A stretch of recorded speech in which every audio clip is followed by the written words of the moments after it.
আসসালামু আলাইকুম। তো আপনারা থাম্বনেল দেখে অবশ্যই বুঝে গেছেন যে আজকের ভিডিওটা কি রিলেটেড হবে এবং কি নিয়ে ভিডিওটা করব। তো আজকে আমরা করব যে কিভাবে একটা ভার্চুয়াল ভিসা কার্ড বানানো যায় কোনো খরচ ছাড়াই।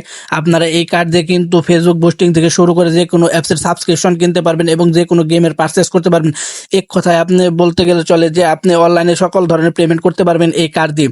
তো কিভাবে এই কার্ডটা বানাবেন সম্পূর্ণ ভিডিওটা দেখবেন, ভিডিওটা টেনে টেনে দেখবেন না তাহলে কিছুই বুঝবেন না। এবং এই ভিডিওটা দেখে আপনি যদি একটা কার্ড বানান তাহলে আপনি কিন্তু $5 ফ্রিতে পেয়ে যাবেন কার্ডের মাধ্যমে। মূল ভিডিওটা শুরু করার আগে আমাদের চ্যানেলটা অবশ্যই সাবস্ক্রাইব করে এবং সুন্দর একটা কমেন্ট করে জানিয়ে দিবেন যে আপনি কোথায় থেকে ভিডিওটা দেখছেন। তো চলেন ভিডিওটা শুরু করে দেই। সর্বপ্রথম আপনারা কিন্তু চলে যাবেন প্লে স্টোরে। তো প্লে স্টোরে এখানে যে সার্চ করে দেবেন রে.পে। তো এটা দেখতে পারবেন যে রে.পে লেখার পরে একটা অ্যাপ চলে আসবে। তো এই দেখতে পাচ্ছেন যে লোগো লাল, লোগোটা লালের ভিতর সাদা। তো এটা সবাই দেখে নেন। তো এটা ইনস্টল করে নেবেন, আমার ইনস্টল আছেই। তো এটা ওপেন করে দেবেন। অ্যাপটা ওপেন করার পরে কিন্তু এরকম একটা ইন্টারফেস চলে আসবে। তো এখান থেকে দেখতে পাচ্ছেন যে রেজিস্টার লগ ইন, তো এখানে দিয়ে দিবেন। দেওয়ার পর দেখতে পারবেন নিচে লেখা আছে লাল করে রেজিস্টার লেখা, তো রেজিস্টারে দিয়ে দিবেন। তো রেজিস্টারে দেওয়ার পর এখানে কিন্তু একটা মেন বিষয়টা হচ্ছে গিয়ে আপনার ইমেল, আপনার পাসওয়ার্ড, এই দুইটা দেওয়ার পর নিচে দেখতে পারবেন যে রেফারেল কোড। এই কোডটা হলো ইম্পর্টেন্ট। দেখতে পাচ্ছেন যে আমার স্ক্রিনে TXGDR, এই কোডটা ব্যবহার করলে কিন্তু আপনি $5 ইনস্ট্যান্টলি পেয়ে যাবেন। তো এই কোডটাতে সবাই অ্যাকাউন্ট করবেন। আপনারা অনেকেই কিন্তু পাসওয়ার্ডে একটা সমস্যায় পড়ে যান যে পাসওয়ার্ডটা দিতে পারেন না। দেখতে পাচ্ছেন যে আমার স্ক্রিনে পাসওয়ার্ডটা দেওয়া আছে। তো এরকম করে পাসওয়ার্ডটা দিবেন।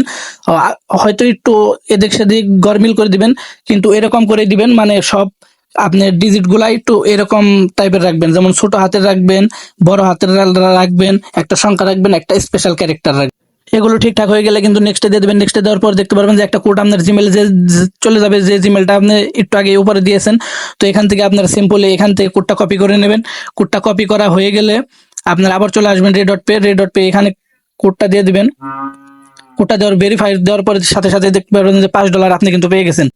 তারপরে কিন্তু আপনারা এখান থেকে দেখতে পাচ্ছেন গো টু ভেরিফাই। তো এখান থেকে দুইটাই আপনারা ভেরিফাই করে নেবেন। প্রথমে করে নেবেন ব্লাইন্ড মোবাইল, তো গো টু ভেরিফাই এখান থেকে কিন্তু আগে এটা করে নেবেন। তো এখান থেকে দেখতে পারেন যে আপনার জিমেইলে আবারও একটা কোড চলে গেছে। তো কোডটা সাধারণত কপি করে আনবেন। কপি করে আনার পর ওই জায়গায় আবার সেম প্রসেসে বসাই দিবেন।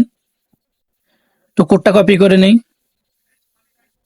কোডটা কপি করা হয়ে গেলে কিন্তু এই জায়গায় বসিয়ে দিতে হবে। বসিয়ে দেওয়া হয়ে গেলে কিন্তু এই ভেরিফাইটা হয়ে যাবে। তারপরে কিন্তু আপনাদের এখান থেকে ফোন নাম্বারটা বসাই দিবেন। তো এখান থেকে দেখতে পাবেন 0 দেওয়া আছে, 0 পর থেকে মানে 1 থেকে বসাই দিবেন। তো এখানে ফোন নাম্বারটা বসিয়ে দেওয়া হয়ে গেলে কিন্তু আবার ফোন নাম্বারে একটা কোড চলে যাবে। তো কোডটা দিয়ে ভেরিফাই করে নেবেন।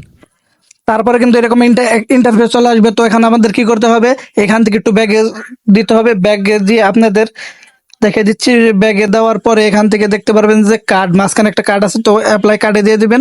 তো অ্যাপ্লাই কার্ডে দেওয়ার পরে দেখতে পারবেন যে আবার এরকম একটা ইন্টারফেস চলে আসবে যে ওই যে আইডেন্টি ভেরিফিকেশন। তো এই জায়গায় থেকে আপনাদের ফুল নেম, মানে যার এনআইডি কার্ড দিয়ে অ্যাকাউন্টটা করবেন তার ফুল নেমটা দিয়ে দিবেন, তার পুরো ডিটেলসটা দিয়ে দিবেন এবং লাস্টে এনআইডি নাম্বারটা, ওখানে এনআইডি নাম্বারটা দিয়ে দিবেন। দেওয়ার পরে কিন্তু এই জায়গায় আপনার বিকাশে যেরকম আপনি ফেস দিয়ে মুখটা করে ভেরিফাই করে নেন, এইভাবে সেম প্রসেসে ভেরিফাই করে নেবেন। তো ওই ভিডিওটুকু আমি দিলাম না প্রাইভেসির জন্য। দেন ভেরিফাই হয়ে গেলে কিন্তু আপনার অ্যাকাউন্টটা ডিপোজিট করে নেবেন। তো ডিপোজিট এখান থেকে $10 আপনারা ডিপোজিট করে নেবেন। তো এখান থেকে কিন্তু আমি $10.34 ডিপোজিট করেছি। পরে অ্যাপ্লাই কার্ডে চলে গেলাম। তো এখান থেকে অ্যাপ্লাই কার্ডে যাওয়ার পরে আপনাদেরকে দেখাই দিচ্ছি। অ্যাপ্লাই কার্ডে দেওয়ার পরে দেখতে পারবেন যে বিল্ডিং অ্যাড্রেস। তো এখান থেকে এই অ্যাড্রেসগুলো আপনার ঠিক আছে নিয়ে সম্পূর্ণ দেখে দিবেন। তো আমি যেহেতু এই কার্ডটা দিয়েছি অন্য জনের নামে, তো এখান থেকে দেখতে পারবেন যে আমারে $4 দিয়েছে, মানে $6 আপনার ডিসকাউন্ট দিয়েছে। তার জন্য আমি $5 ডিপোজিট করছিলাম। তো আপনাদের কিন্তু এটা নাও থাকতে পারে, যার কারণে আপনাদের $10 দিয়ে নিতে হবে কার্ডটা। $10 নিলে সমস্যা নেই, $5 কিন্তু আপনারা পেয়ে যাবেন। তো এখান থেকে আমি $4 দিয়ে অ্যাপ্লাই করে দিলাম। তো অ্যাপ্লাই করে দেওয়ার পরে দেখতে পাচ্ছেন যে আমার কার্ডটা কিন্তু পেন্ডিং এ আছে। আমার ব্যালেন্স এখানে $6, মানে $10 আসছিল আমার, ওখান থেকে $4 কেটে নিচ্ছে অলরেডি এবং $6 আছে। তো এখান থেকে পেন্ডিং এ আছে, দেখি কতক্ষণ পরে দেয় কার্ডটা। তো দেখতে পাচ্ছেন ঠিক 2 থেকে 3 মিনিট পরে কিন্তু আমার কার্ডটা দিয়েছে। তো এখান থেকে দিয়েছে কংগ্রাচুলেশন, ইউর ভার্চুয়াল কার্ড এত হ্যাজ বিন সাকসেসফুলি। তো এখান থেকে দেখতে পাচ্ছেন যে আমার কার্ডটা কিন্তু এখানে হয়ে গেছে। তো এখন এই $6, এই যে $6, সেই $6 কিন্তু আমি এখান থেকে বোনাসের $5 ছিল আর আমার ডিপোজিটের $10 ছিল। তো এখানে এটা কিন্তু আমি খরচ করতে পারবো, যে কোনো সময় যে কোনো গেমে পারচেস করতে পারবো।